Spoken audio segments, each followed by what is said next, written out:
BBA, BCA, BCom computer కోర్సులో 100% placement లభించే ఏకైక డిగ్రీ కాలేజ్ కూకట్పల్లిలోని i3 డిగ్రీ కాలేజ్ 8367215215. నమస్తే రమగారు. నమస్తే జయ. రమగారు, ఏదైనా మంచి కథ చెప్తారా? ఒక ఊళ్ళో ఒక గోపయ్య అని ఒక కుర్రాడు ఉన్నాడు. ఒక అవ్వ వాడు.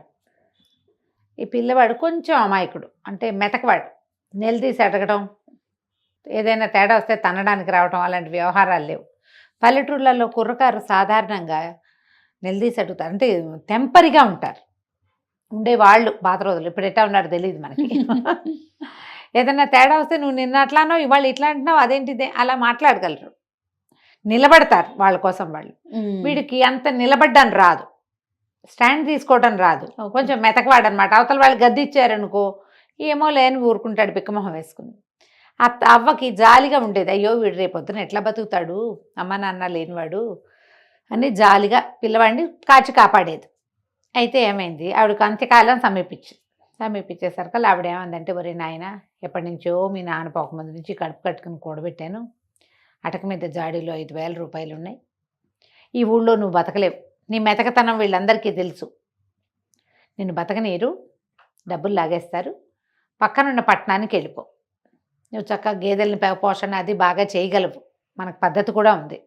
ఓ 10 గేదెలు కొనుక్కొని హాయిగా పాల వ్యాపారం పెట్టుకో, చక్కగా వ్యాపారం బాగుంటుంది.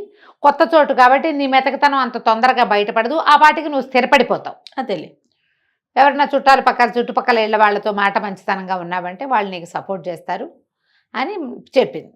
పిల్లవాడు ఈ గోపయ్య కూడా సరేనన్నాడు. కొద్ది రోజులు గడిచాక ఎప్పుడో అవ్వ నిద్దట్లోనే వెళ్ళిపోయింది. పిల్లాడు 4 చూసుకున్నాడు, చుట్టుపక్కల వాళ్ళందరూ చేరారు. మరి ఒంటరి పిల్లాడు కదా, సరే ఆవిడని సాగనంపారు. చుట్టాల పక్కల ఎవరో వచ్చి 10 రోజులు ఉండి వీడికి ఏదో కాచిపోసారు, అయిపోయింది. అంతా అయ్యాక పిల్లాడు ఏం చేశాడు, ఒకరోజు అటకెక్కి చూశాడు. చూస్తే జాడీలో 5,000 రూపాయలు ఉన్నాయి. సరే అవ్వ చెప్పిన మాట నిజమేను, మెల్లిగా ఈ ఊళ్ళో నుంచి కదులుదాము అని చెప్పి ఏమనుకున్నాడు, ముందు పక్క ఊరు వెళ్ళటం, గేదెలు కొనుక్కోవటం అవన్నీ ఆలోచించుకున్నాడు. ఈ ఊళ్ళో ఒక శెట్టి గారు ఉన్నారు, ఆయన మహా గట్టివాడు, కొంచెం పీనాసివాడు అన్న పేరు కూడా ఉంది. అవ్వ ఎప్పుడైనా ఆయన దగ్గరికి చేబదులకు వెళ్ళటం, తర్వాత ఏమో ఏదైనా దాచిపెట్టాలంటే ఊరు వెళ్తున్నాను, ఇగో ఈ డబ్బులు నీ దగ్గర ఉంచుకొని ఈయన దగ్గర ఏదైనా వస్తువు, బంగారపు వస్తువు దాపెట్టడం వాడికి తెలుసు. చిన్న చితగా వెండి బంగారం ఉన్నాయి వీళ్ళ దగ్గర, అవన్నీ ఆస్తి కింద ఉంటాయి కదా. అదే సరే ఈ అబ్బాయి ఏం చేశాడు, పట్నం వెళ్ళి ముందు ఒక ఇల్లు చూసుకోవాలి, ఏదైనా ఖాళీ స్థలం కావాలి, గొడ్లు పెట్టాలంటే ఖాళీ స్థలము, గొడ్ల సావిడి కావాలిగా. అందుకని ఏమనుకున్నాడు, శెట్టి గారి దగ్గరికి 5,000 చేత్తో పుచ్చుకొచ్చాడు, చిన్న మూటలా కట్టి పట్టుకొచ్చి, ఏమంటే శెట్టి గారు, నేను పక్కనున్న రామాపురం పెద్దపట్నానికి వెళ్తున్నాను, మరి ఇల్లు అది చూసుకుంటా, అక్కడ గొడ్లు పెట్టుకోమంది మా నాయనమ్మ, అవ్వ అక్కడ చెప్పింది, నేను అక్కడన్నీ ఇల్లు అక్కలు ఏర్పాటు చేసుకుని ఎవరన్నా మారుబేరగాళ్ళని వాళ్ళని చూసుకుని వస్తా, ఈ 5,000 మీ దగ్గర పెట్టండి కాస్త అని చెప్పి సరిగ్గా అదే సమయానికి ఆ శెట్టి గారి ఇంట్లో ఏమైంది, శెట్టిగారి భార్య వాళ్ళ మా అమ్మ ఇక్కడికి రాబోతోంది. ఆవిడ రామేశ్వరం ప్రయాణం అయింది. వాళ్ళ అమ్మ శెట్టిగారి అత్తగారు దారేపోతూ వీళ్ళ ఊరు దారిలో ఉంది. వచ్చి ఇక్కడ ఒక రోజు ఉండి కూతురు దగ్గర ఆ పైన యాత్రలకి వెళ్తుంది. మా అమ్మ రాకరాకొస్తోంది, 3 ఏళ్ళయింది వచ్చి, ఒక చీర కొనుక్కురండి మా అమ్మకి అంటుంటే ఈయనంటాడు, ఆ దారిపోయే వాళ్ళందరికీ దారిని పోతూ వస్తుంటే ఆవిడ ఒక చీరలు ఎక్కడ పెడతాం, చీరలో సార్లు నేను పెట్టనన్నాడు. ఆవిడ, మా అమ్మ దారిపోయేది ఎందుకైంది, మా అమ్మ కదా, పెళ్ళై 10 ఏళ్ళు అయితే ఎన్నిసార్లు జరిపింది, మనకి పండగ పబ్బాలు జరిపింది, 3 సార్లు బట్టలు పెట్టింది, రాక ఈ ఊరు వచ్చి ఒక నిద్ర చేస్తే చీరన్నా పెట్టదు పెద్దదానికి, అంతేగా అని పెళ్ళామంటోంది. ఈయనేమో నేను అట్ట పెట్టనన్నాడు. ఈ లోపల ఏమైంది, వాళ్ళిద్దరూ మాట్లాడుకుంటుండగానే వీడు వెళ్ళాడు, మనవాడు గోపయ్య. ఈ వాక్యాలు చెప్పడానికి లోపలే ఏమైంది, ఈ పెళ్ళామేమో ఈవిడ సనిగేస్తోంది. సనుగుతుంటే ఏమన్నాడు, ఆ తర్వాత చీరల సంగతి పొయ్యి మీద కూర మాడుతోంది, పోయి చూసుకో అని కేకేశాడు. ఈ అబ్బాయి అక్కడే ఉన్నాడు, పొయ్యి మీద కూర మాడేటప్పుడు. ఆవిడ లోపలికి వెళ్ళింది, పొయ్యి మీద కూర ఏదో సవరిచ్చింది. ఈ లోపల ఈ గోపయ్య ఆవిడ లోపలికి వెళ్ళిన సందర్భంలో 5,000 రూపాయల వాక్యాలు ఈయనకి చెప్పి 5,000 ఈయన చేతిలో పెట్టాడు. ఓకే, చేతిలో పెట్టేసరికల్లా ఈయన ఏం చేశాడు, అటగేలే ఏముంది, దిక్కులేని వాళ్ళకి ఏదో ఒక సహాయం చేయాలి, మీ అవ్వలేదు, పేదసాదాకి సాయం చేయడానికే కదా మనిషి అన్నవాడు ఉండేది అన్నాడు. అనేసరికి లోపల పెళ్ళాం, ఇట్లా దిక్కుమాల వాళ్ళందరికీ సహాయం చేస్తాడు, సొంత అత్తగారు పెద్దది రామేశ్వరం యాత్రలకు వెళ్తూ మన ఇంటికి వస్తే ఓ చీర పెట్టడానికి ఏడుస్తాడు చచ్చినాడు అని తిట్టుకుంటూ ఏం చేసింది, కింద నుంచి ఒక కొండ ఏదో ఎత్తి పైన పెడుతోంది. ఎప్పుడైతే ఆవిడకి ఊహ వచ్చిందో ఆ కొండ ఎత్తి గోడకేసి కొట్టేసరికల్లా ఆ ఈ శెట్టి గారిది ఆ వంట చేసుకునేటిది ఒక పాక ఈ గోడకి నిండా నీళ్లు ఉన్న కుండ తగిలేసరికల్లా అది ఇలా వజవజలాడినట్టు కదిలిపోయింది. ఆ గోడ నానుకుని వాకిలి నడవా ఉంది. ఎప్పుడైతే ఈ గోడ కదిలిందో కుర్రాడు కంగారు పడి, గోపాయి ఏంటండి భూకంపం వచ్చినట్టు అదిరిపోతోంది, అదిరిపోతుంది ఏంటండి అన్నాడు. అనగానే శెట్టి గారు చెప్పాడు, ఆ భూకంపాలు వస్తున్నాయో ఇవాళ రేపు ఈ పూట భూకంపం వచ్చింది అన్నాడు. కుర్రాడు ఏం గుర్తు పెట్టుకున్నాడు, భూకంపం వచ్చిన రోజు శెట్టి గారికి డబ్బు ఇచ్చానని పెట్టుకున్నాడు. సరే వెళ్ళొస్తానండి అంటే క్షేమంగా వెళ్ళి లాభంగారా, మెల్లిగా నిదానంగా చూసుకునిరా, 4 చూసుకున్నాకరా, నీ డబ్బులు ఎక్కడికి పోవు నేను ఇస్తానన్నాడు అనేసి పంపించేసాడు. ఈ గోపయ్య పక్కనున్న పట్టణానికి వెళ్ళాడు. వెళ్ళి ఓ ఇల్లు వాకిళ్ళు వెతికాడు, అద్దెకి ఇవ్వబడను అని చెప్పిన అన్ని ఇళ్ళు చూడగా ఏవి కుదరల. బాగా చీకటి పడే వేళకి చుట్టాలింటికి పోయి పడుకున్నాడు. 3, 4, 5, 6 రోజులు తిరిగాడు. తిరగగా ఒకరోజు ఊరికి పెడగా ఉన్న ఒక ఇండిపెండెంట్ ఇల్లు ఈ అబ్బాయికి కనపడింది.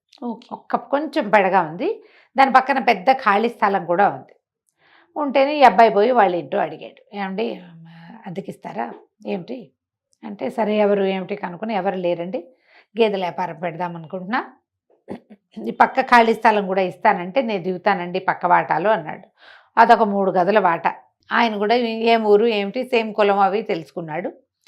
కుర్రాడు బుద్ధిమంతుడిగా ఉన్నాడని భావించి, దానిదేముంది నాయన తప్పకుండా, మాకు పక్కన గొడ్డు గోదండి మనుషులు సందడిగా ఉంటే బాగుంటుంది, ఇదేమో ఊరికి పెడగా ఉంది, అదే ఎవరు వచ్చేవాళ్ళు లేరనుకుంటూ ఉంటాం.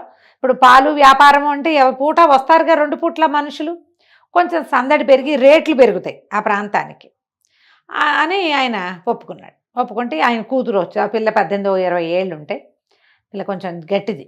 ఆ అమ్మాయి ఏమంది, సరే కబుర్లకేముంది, అద్దె మాత్రం 100 రూపాయల నెలకి, గొడవలకు దిక్కకూడదు అని గట్టిగా చెప్పింది. పిల్ల చూస్తే చక్కగా ఉంది. సరే అన్నీ ఒప్పుకున్నాక ఏమైంది, నేను ఊరు వెళ్ళండి డబ్బులు అవి తీసుకుని మరి సామాన్లు అవి సర్దుకుని వస్తానండి, కొంచెం వాట కడిగించి పెట్టండి అని చెప్పి వచ్చేసాడు. ఇంటికి వచ్చి మర్నాడు ఇక్కడ సామాన్లు అవి ఇవి సర్దుకుని రేపొద్దున ఊరు వెళ్తాననగా ఇవాళ శెట్టి గారి ఇంటికి వెళ్ళాడు. శెట్టి గారు నమస్కారం అండి, రామాపురంలో అన్నీ ఏర్పాటు చేసుకొచ్చాను, మరి గేదెల బేరగాళ్ళు కూడా దొరికారు, ఒక 8 గేదెలకు బేరమైందండి, మీరు డబ్బు ఇప్పిస్తే నేను వెళ్ళి పని చేసుకుంటానండి, రేపు వెళ్ళిపోతున్నానండి అన్నాడు. ఎంత కావాలో అని అడిగాడు ఆయన. ఎంత కావాలి ఏంటండి, నేను మీ దగ్గర పెట్టిన డబ్బు ఇచ్చేయండి అన్నాడు. నువ్వు నా దగ్గర ఏం పెట్టావు అన్నాడు ఆయన. అనేసరికి కుర్రాడు నిర్ఘాంతపోయాడు. అదేంటండి 5,000 రూపాయలు మా అవ్వ అటక మీద జాడీలో పెట్టినవి నేను మీకు తెచ్చిస్తాను కాదు, ఫలానా రోజు నేను ఊరెళ్ళే రోజు, నేను రామాపురం వెళ్ళేటప్పుడు మీ ఇంటికేగా తొలిగా వచ్చాను అనేసరికి అలా ఆయన అన్నాడు, అవురవరా నా దగ్గర డబ్బులు పెట్టడం ఏమిటి, నువ్వు అవ్వమన్నాడు నాకు అంతే తెలుసు, రామాపురం వెళ్ళొస్తానని చెప్పావు అంతే, నువ్వు మా ఇంటికి రాలేదు, నాకు డబ్బులు ఇవ్వలేదు. కాదండి ఆ రోజు భూకంపం వచ్చిన రోజు అండి అన్నాడు. భూకంపం రావటం ఏమిటి అని ఆయన కేకలు పెట్టాడు. చుట్టుపక్కల అందరూ చేరారు. వీడు మెల్లిగా మాట్లాడుతున్నాడు. డబ్బులు తీసుకునే వాళ్ళు గట్టిగా ఎందుకు అరుస్తారు, డబ్బులున్నాయని అందరికీ తెలిసిపోతుంది, అదే కదా, ఇవ్వదలుచుకోని వాడు ఎంతైనా అరుస్తాడు అంతే. ఆయన పెద్ద కేకలు పెట్టాడు. చుట్టుపక్కల 5, 6 ఏళ్ల వాళ్ళు చేరారు. పల్లెటూళ్ళు ఏమిటి దగ్గరగా ఉంటాయి వీళ్ళు. ఏమిటి అన్నారు. వీడు చూడండి అవగారి మనవడు గోపయ్య భూకంపం వచ్చిన రోజు నాకు డబ్బు ఇచ్చానంటాడు, భూకంపం ఎక్కడొచ్చింది మన ఊళ్ళో అనేసరికి అందరూ కేకలేశారు. అదేమిట్రా అబ్బాయి మతిపోయినట్టు మాట్లాడుతూ, భూకంపం ఎప్పుడు వచ్చిందంటే, వచ్చిందండి ఆ రోజు భూకంపం అంటాడు. ఏం కలగన్నావో అని అందరూ ఎక్కిరిచ్చారు. మా అవ్వ 5,000 దాచిందని ప్రచారం చేయకూడదన్న ఇంగితం ఉంది కుర్రాడికి, కానీ ఇప్పుడు చెప్పక తప్పటల్లా ఏం చెయ్యాలో తెలియలే, ఎంత బతిమాలినా బామల్ని ఆయన ఒప్పుకోలే, నువ్వు నాకేం ఇవ్వలేదన్నాడు. అనేసరికి ఇక ఏం చేస్తాడు, ఏడుపు మొహంతో వెనక్కి తిరిగి వెళ్ళిపోయాడు. ఇంక ఇప్పుడు ఏం చేస్తాడు, పట్నం వెళ్ళి మళ్ళీ సాయంకాలం కాళ్ళు ఈడ్చుకుంటూ పట్టణానికి వెళ్ళాడు. వెళ్ళి వాళ్ళ ఇంట్లో చెప్పాడు. ఆ పెద్ద ఆయన ఆ కూతురు పేరు తరంగిణి, నేను మోసపోయాను, ఆయనకి 5,000 ఇచ్చా, ఆయనేమో ఇవ్వలేదంటే ఇట్టాడు పని చేశాడు, ఆ డబ్బులు ఏంటి, నేను ఈ గేదెలు ఎట్లా కొను, మీకు ఇంటికి డబ్బెట్టా ఇస్తాను, 4,000 గేదెలకు ఖర్చు పెట్టుకుని ఒక 1,000 రూపాయలు పెట్టుకుని నేను ఇక్కడ బతకాలి కదా ఈ ఊళ్ళో, నా దగ్గర ఇంకేం లేదు ఆయనేమో ఇట్లా చేశాడు, మా ఊళ్ళోనే మట్టి పీసుకుని పేడెత్తుకుని బతుకుతాను, ఇంకేం చేస్తాను, వెళ్ళొస్తానండి, మీ ఇల్లు అద్దెకి తీసుకోనని చెప్పడానికి వచ్చాను, మీరు నా కోసం చూస్తారు కదా పని మానుకొని అనేసరికల్లా అయ్యో ఆయన జాలి పడ్డాడు ఆ ఇంటి ఆయన. అయ్యో పాపం ఎంత కష్టం వచ్చింది అయ్యా, భలే మోసం చేశాడే వాడెవడో దుర్మార్గుడు, నిన్ను జాగ్రత్తగా బతుకునైనా అమాయకుడివి అన్నాడు. అనేసరికి అలా పిల్ల లోపల నుంచి మజ్జిగ తీసుకుని లోపల నుంచి వస్తూ, అదేమిటి నాన్న, దిక్కపోతే దిక్కపోయాడు, మన ఇంట్లో దిక్కపోయినా నష్టం లేదు, కానీ ఇతను పోగొట్టుకున్న డబ్బు మాత్రం ఇప్పించాలి కదా, అతను అమాయకుడు పోగొట్టుకున్నాడు, మనం తెలివి వాళ్ళం కదా అని ఒక ప్లాన్ చెప్తానని ఐడియా చెప్పింది. ఈ ఐడియా ప్రకారం మర్నాడు 2 రోజుల తర్వాత 1-2 రోజుల తర్వాత ఆ ఇంటాయన ఈ తరంగిణి వాళ్ళ నాన్న ఓ రేకు పెట్టె పుచ్చుకుని గోపయ్య వాళ్ళ ఊరు వెళ్ళాడు. వెళ్ళి ఈ శెట్టి గారింటికి వచ్చాడు. శెట్టి గారింటో దండం పెట్టాడు. అయ్యా మరి మీరే కదండి శెట్టి గారు, నేను గోపయ్యకి కాబోయే మామగారినండి, వాళ్ళ అవ్వ ఉండగానే పిల్లని గోపయ్యకి ఇచ్చి సంబంధం కుదుర్చుకున్నాం, ఆవిడేమో మీ ఊరు రామాయణంలో పెళ్లి చేయాలని మాతో మాటిచ్చింది, ఆవిడ పోయింది కదా, ఏడాది లోపల పెళ్లి చేస్తే ఆవిడకి ఉత్తమ గతులు కలుగుతాయని నేను డబ్బు గిబ్బు అన్నీ సవరించుకుని వచ్చానండి, మీరు పెద్ద మనిషి, ఈ ఊళ్ళో మీరే చాలా పెద్ద మనిషి అని చాలాసార్లు అవ్వగారు చెప్పింది పెళ్లి మాటలకు వచ్చినప్పుడు, ఈ పెట్టెలో 60,000 ఉన్నాయండి, రేకు పెట్టె ఒకటి తెచ్చాడు, ఆ పెట్టెలో 60,000 ఉన్నాయి, పెట్టె మీ దగ్గర ఉంచండి, ఎందుకంటే నేను ఈ ఊరు వాడిని కాదు, ఇక్కడ ఏర్పాట్లు చేయాలి, వంట వాళ్ళని మాట్లాడుకోవాలి, పురోహితుడిని మాట్లాడాలి, సన్నాయి వాళ్ళని మాట్లాడాలి, 4 ఏర్పాటు చేసుకోవాలి కదా, రామాలయంలో చెప్పాలి, ఇవన్నీ ఉన్నాయి, ఈ డబ్బులు పుచ్చుకుని ఊరంతా నేను తిరగలేను, నాకు ఇక్కడ ఇంకో ఆనుపాను లేదు, మీరు మహానుభావులని చాలా పెద్ద మనిషి అని నేను విన్నాను, ఈ 60,000 రూపాయల పెట్టే మీ ఇంట్లో ఉంచండి, ఓకే, వీళ్ళు వెంబడి 1000 చొప్పున తీసుకుంటా అని చెప్పంగానే ఆయనకు సాహసం వచ్చేసింది.